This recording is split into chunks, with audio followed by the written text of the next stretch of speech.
One of the difficult things I think and the challenges in vocational education is knowing and seeing that our students have extra responsibilities coming to school. And it blows my mind when students are here 6 hours a day, every day, trying to focus on a class, on programs that are difficult, heavy programs to do, all while maybe not knowing their full story of where they're coming from or extra things that they have on their minds while they're here as students. And it's it's something that we take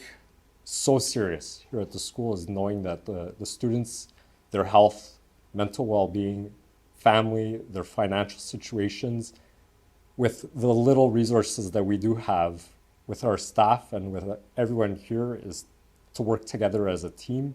and as a team is try to do everything we can in support of those students, because ourselves, we all come from backgrounds as well, and all of us have a story, and if we don't take the time to understand the student's story or their needs, we'll never know personally why they're missing a day of class or what came up and we haven't seen them in 3 days. And it might just take a phone call to reach those students, and we'll take that time to reach those students.